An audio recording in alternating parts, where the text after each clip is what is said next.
Hi guys, welcome to the first ever video of Cystic Fibrosis Warriors. Decided to start my own YouTube channel, so this is the first video, so if it's shocking as shit, I do apologise. This video is obviously about spreading awareness, facts, upcoming news about cystic fibrosis. I'm Gareth. Obviously, I am in the middle of sorting out my nighttime medication. And I'll just talk you through it. So, with cystic fibrosis, everybody, or the vast majority of people, know it's a 1 in 4 genetic default of the gene, which is caused by a faulty gene with both parents. So, thanks, mum and dad.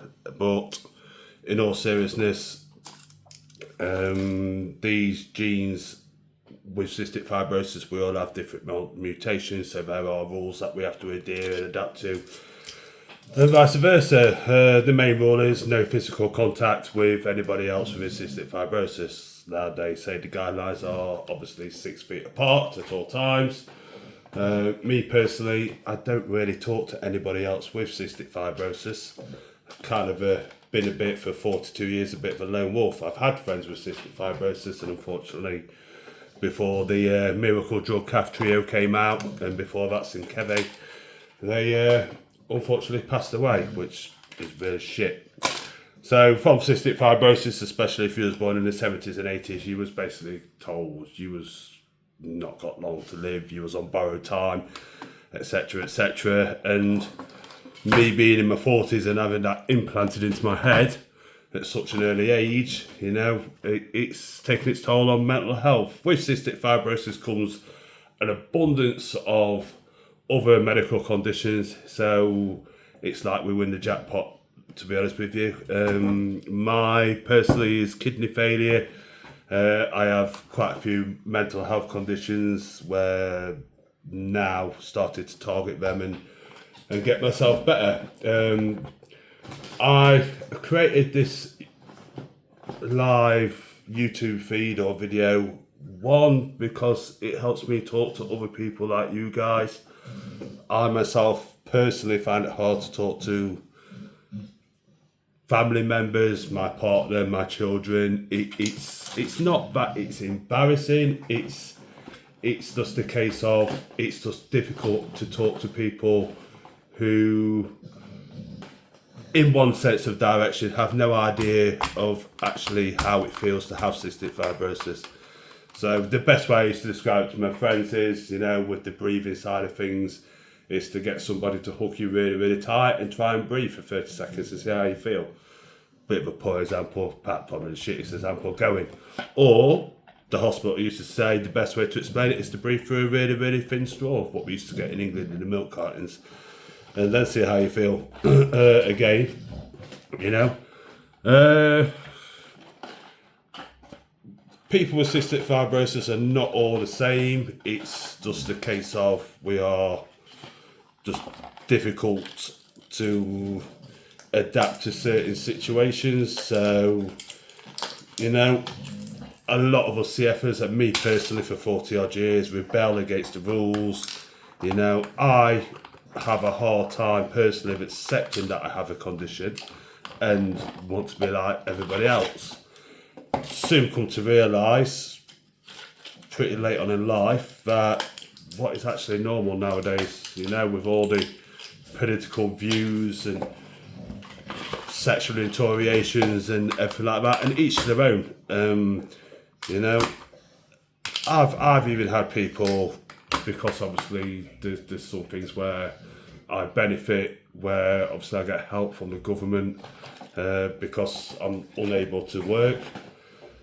Basically because I can't walk more than 10 yards without losing my breath and dying. But I've heard people say, oh, you must have such an easy life. Well, when you consider all the regimens that we do on a daily basis, twice a day, 3 times a day, the medications, sorting the medications out, no. We'd rather be like you guys. So what's my topic for today? I'm going to choose a topic every day. My topic today is mental health around cystic fibrosis. So I'm sure many other people with cystic fibrosis suffers from mental health in one way or the other. One is it's hard to come to terms with the illness. Two, it's hard for me personally, go through school, college, work placements, when I did work, to feel accepted. I would make poor choices to make sure I was accepted, probably at times put myself in danger, and just didn't handle things as good as I should have. So I've been under the mental health team for quite some time now, on and off. There has been in the past suicide attempts where I just couldn't handle things anymore. 2 years ago, I wouldn't say a mental breakdown, but I was pretty far from it, close to it, and I finally just dove into my partner's arms and said, look, I need help me. That started the ball rolling. After assessments, diagnosed with certain conditions, and now receiving the proper channels. So what's the story? Well, do I feel better for getting a few answers? Yes, of course I do. There's finally answers to me not feeling so great as I should do. But the main moral of the story is never feel isolated and never feel alone. There are thousands of us out there, which is the main cause of these videos from now on. There are things in life that you can live for. Life is probably one of the greatest gifts we have, and as we CFers say to each other, we are living on borrowed time. So if that is the case for many of us, enjoy it and grasp it with both hands while you can. Me personally, I play darts. I run disability darts for a company in England, and we've started a world thing because of the discrimination behind disabilities. In a nutshell, the reason why I was asked to start it up is because apparently I have a vast knowledge of disabilities and Discrimination Act and everything like that, which I'd say I have a good knowledge of it, and I didn't want to happen to these guys who are my members, I should say, with what's happened to me. So we provide a platform where people are accepted for who they are, no matter what the disability or the condition is, and we support them the best way we can. It makes me feel very proud. It gives me purpose. It is sometimes frustrating when we fail, but we work as a unit and a team to try and get further along down the field. So we are all the time learning, and that's the case with cystic fibrosis. Probably one of the shittest illnesses you can ever get, if I'm quite honest with you.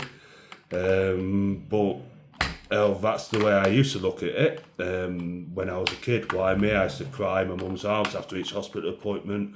Another thing what severely affected my mental health, I would say, was I just got into the adult clinic. I believe I was 12, and being told by the doctor, and it was as blunt as this. There was no sit down, there was no this. Asked if I was in a relationship. Of course, at that time I was.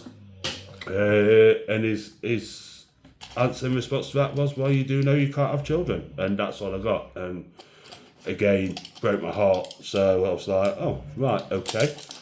Like I say,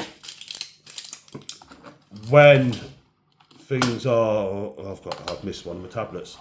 Normally my partner does these. When things are dealt with in a certain way, then it's important to get the message out there. And if I can help at least one person be prepared who's a lot younger than me, what to expect when they're in the 40s. So thankfully I have reached my 40s and I am grateful for that.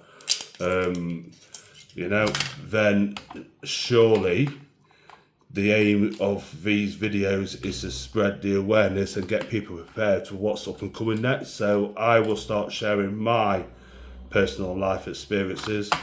I'd love to hear all about yours. If you have any stories you'd like me to share, of course, in privacy, I can change your name, everything like that, then email me at smith007 smith007 at hotmail.com, and we will hopefully build a foundation and get the word out there. I know there are hundreds of YouTubers what do this and whatnot, and if I'm quite honest, it's a good way of me getting things off my chest. The last thing that I will say, one of the things that really pisses me off. So I've just been to Tesco today for the pharmacy to get this new medication for my mental health. Don't know how it's going to affect me. Probably going to end up being a bit more nutty. I don't think the partner will mind so much, but it is what it is.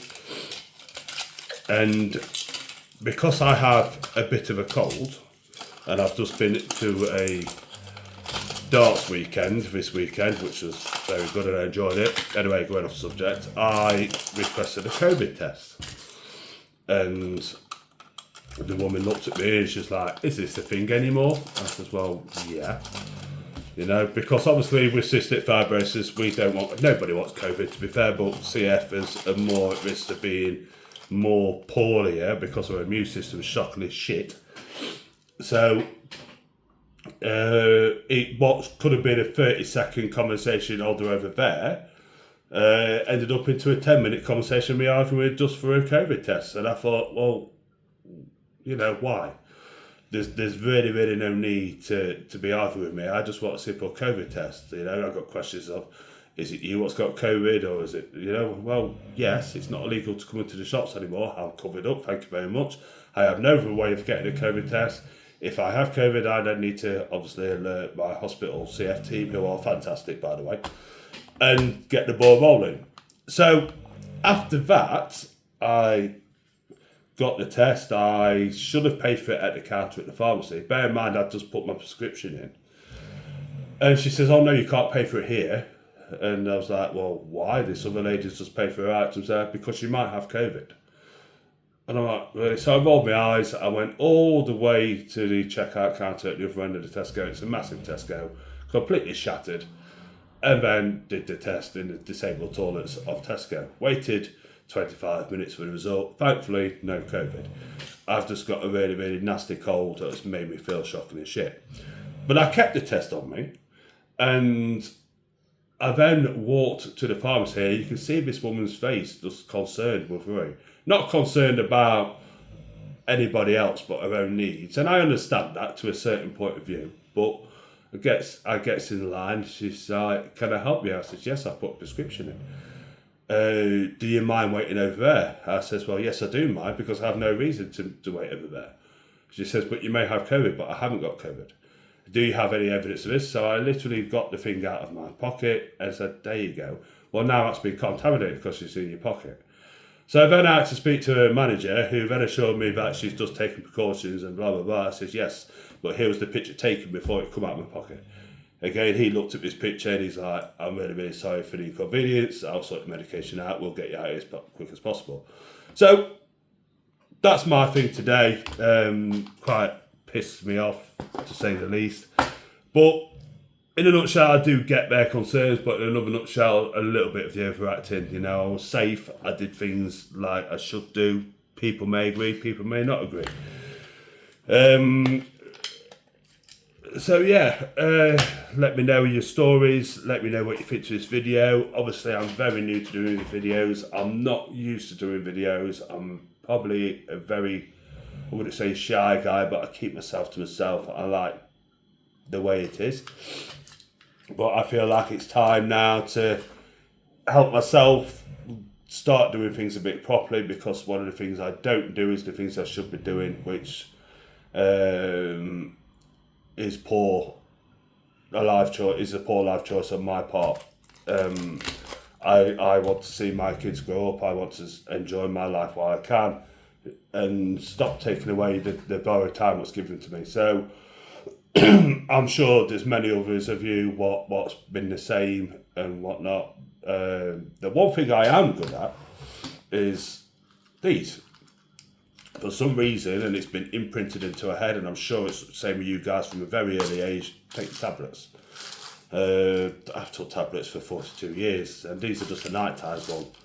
So, you know, people watch me and see me take tablets for food and everything like that, and they're like, how can you swallow? Well, we're just adapting, we're used to it. But that's the one thing I am personally good at is taking tablets. I do normally have them sorted for me by my partner. She likes to make sure it's done properly, and I'm doing as I'm told basically, and I just let her get on with it, even though she did overdose me once. So yeah, I will do another video in a couple of days, and I will find some interesting topics, what I believe are interesting, what's up and coming. But thank you very much for watching, guys. It means the world for everybody's support. And stay safe, be well, and I'll speak to you all soon.